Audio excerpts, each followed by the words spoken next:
काली नजर। माँ, माँ, अरे क्या माँ माँ कर रहा है? बकरी का बच्चा है क्या? अरे माँ, मजाक छोड़ो। मुझे फाइनली वो मेन चौराहे वाली दुकान मिल गई है। अब देखना, आपका बेटा दुगनी स्पीड से पैसा कमाएगा। ओफो, ये क्या? मेरी ऑनलाइन मेकअप क्लास चल रही है। इतनी जोर से क्यों बोल रहे हो आप दोनों? अरे मेरी धर्म पत्नी जी, मेकअप क्लास बाद में करना। वो चौराहे वाली दुकान मिल गई है हमको।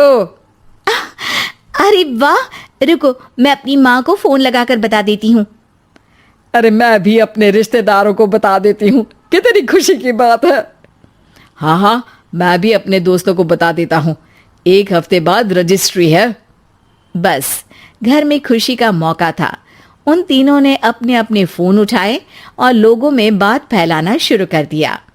और रही सही कसर श्वेता बहू ने अपने पड़ोस में सबको बताकर कर दी। अरे वर्मा आंटी, अब हम भी जल्दी कार ले लेंगे। घर का रेनोवेशन होगा और ठाट से रहेंगे हम भी। अरे ऐसा क्या हुआ? लॉटरी बाटरी लग गई है क्या? अरे इस बार चौराहे वाली मॉल में हमको भी दुकान मिल गई है। दुकान नंबर 21, जो एकदम चौराहे पर है। अब ग्राहक बढ़ेंगे तो आमदनी भी बढ़ेगी ही ना। अरे वाह, कितनी खुशी की बात है। मैं बहुत खुश हूँ तुम्हें इतना खुश देख के। बाकी एक बात कहूँ, सबको मत बताते फिरना। किसी की नजर लग जाएगी तो खुशी की खबर वापस लौट जाएगी। हैं? ऐसे थोड़ी ना होता है। अब डरा रही हो। अरे सही कह रही हूँ, काली नजर कहते हैं इस चीज को। जब आप किसी को कुछ बताओ और वो काम बिगड़ जाए। अरे लेकिन मैं तो... तुमने सबको बता दिया ना? हाँ, फोन लगा लगा के। अब बच के रहना, काली नजर बड़ी खतरनाक होती है। श्वेता इतनी खुश रहती है कि वो वर्मा आंटी की बात पर ध्यान ही नहीं देती, जबकि पड़ोस में और भी लोगों से खुशी की खबर शेयर करती रहती है। अगले दिन राजेश बहुत दुखी होकर घर आता है। अरे बेटा, क्या हुआ? मुंह क्यों सूजा हुआ है? मधुमक्खी ने काट लिया क्या? माँ, वो दुकान किसी और के पास चली गई। किसी ने ज्यादा भाव लगा दिया। अरे पर बात तो आपसे हुई थी ना उस दुकान वाले की। हाँ, आज मैं टोकन अमाउंट देने गया था, तब मुझे पता चला। कोई आकर सुबह मुझसे पहले ही ज्यादा अमाउंट दे गया। काली नजर। क्या क्या कहा? वर्मा आंटी ने समझाया था कि किसी को बताना मत, वरना काली नजर लग जाएगी। अच्छा, तुम्हें उनकी बात मान लेनी चाहिए थी। उनकी बात मान लेती, लेकिन उसके पहले ही सबको बता चुके थे ना हम तीनों। अरे अगली बार से ध्यान रखेंगे। कोई भी नई चीज होगी तो किसी को नहीं बताएंगे। तीनों कुछ दिन ऐसे ही रहते हैं, पर एक दिन श्वेता को एक मेल आता है। राजेश, मेरा ऑनलाइन मेकअप कोर्स कंप्लीट हो गया। अब मैं खुद का पार्लर खोल सकती हूँ। अरे वाह, अपने मोहल्ले में ही खोलते हैं। ये जो घर के सामने दुकान है ना, वहीं। हाँ, यहाँ सस्ती भी मिल जाएगी। अगले दिन श्वेता वर्मा आंटी के पास जाती है मिठाई का डब्बा लेकर। अरे आओ आओ, कैसे आना हुआ? जोर से नहीं बोलूंगी। वो सामने वाली दुकान है ना, वहां मैं अपनी पार्लर की दुकान खोलने वाली हूँ, उसकी मिठाई है। अरे वाह, बहुत बधाई हो तुमको। हाँ, मैं कमाने लगूंगी तो राजेश पर पूरे घर का बोझ नहीं रहेगा ना आंटी जी। ये तो है, पर ये बता कि तूने ये बात किसी और को तो नहीं बताई ना? अरे नहीं नहीं, पिछली बार गलती कर दी थी। काली नजर लगी किसी की और राजेश के हाथ से वो दुकान चली गई थी। सबको मत बताना। चलो मैं चलती हूँ, कल दुकान की बात करने भी तो जाना है। अगले दिन श्वेता दुकान के लिए मालिक से बात करने जाती है। अरे लेकिन दुकान तो हम कल रात को ही किसी को दे चुके हैं। कल ही? हाँ, कल ही।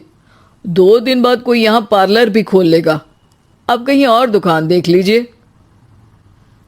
अरे पर हमको भी तो पार्लर ही खोलना था। हाँ भैया, एक ही दुकान है, आधी आधी तो नहीं दे सकता ना मैं।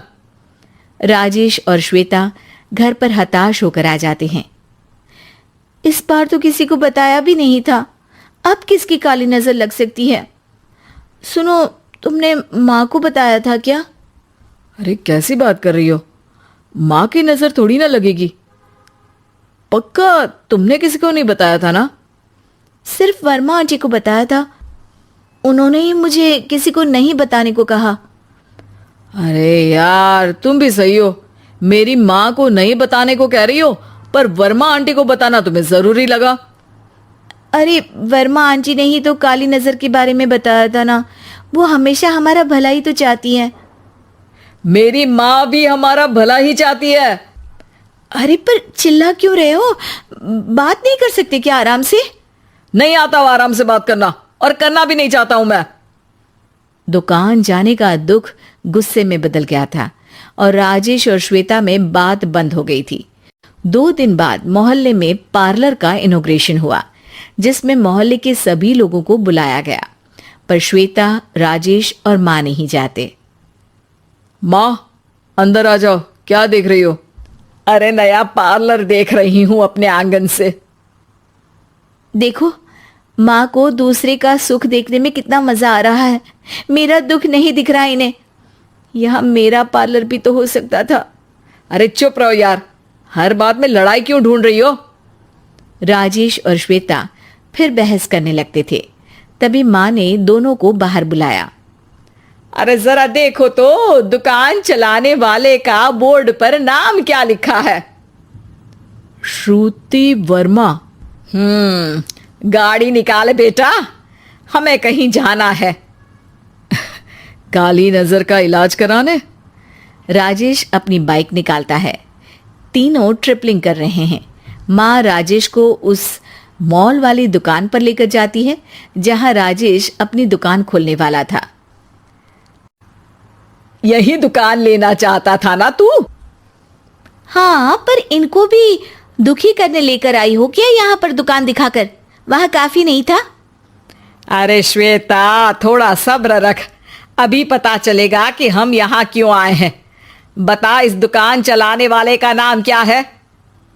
अनुपम वर्मा। कुछ समझ में आया? वो दुकान वाली श्रुति वर्मा, ये दुकान वाला अनुपम वर्मा, और हमारे पड़ोस में हमने उस दुकानों के बारे में बताया किसको था? अब वर्मा आंटी को। मतलब वर्मा आंटी ही हमारा काम बिगाड़ रही है? नहीं नहीं, ऐसा नहीं हो सकता, ये बस इत्तेफाक है। राजेश अपना फोन निकालता है और श्रुति वर्मा और अनुपम वर्मा के नाम फेसबुक पर सर्च करता है, जहां ये दोनों ही वर्मा आंटी के रिश्तेदार होते हैं। श्वेता को समझ में आ जाता है कि वर्मा आंटी की ही नजर काली नजर है। अब क्या करना है? कोई भी खुशी की खबर हो तो काली नजर से बचना है, यानी वर्मा आंटी से बचना है। अरे पर मुझे ये समझ में नहीं आया कि वो हमारे साथ ऐसा क्यों करेंगी। अरे बेटा, एक सीख है, दूर के आदमी को आपकी तरक्की से कम परेशानी होगी, पड़ोसी को ज्यादा। दोनों माँ की बात में हामी भरते हैं और अगला काम चुपचाप करने की कसम खाते हैं, ताकि आगे से वर्मा आंटी कोई काम ना बिगाड़ सके।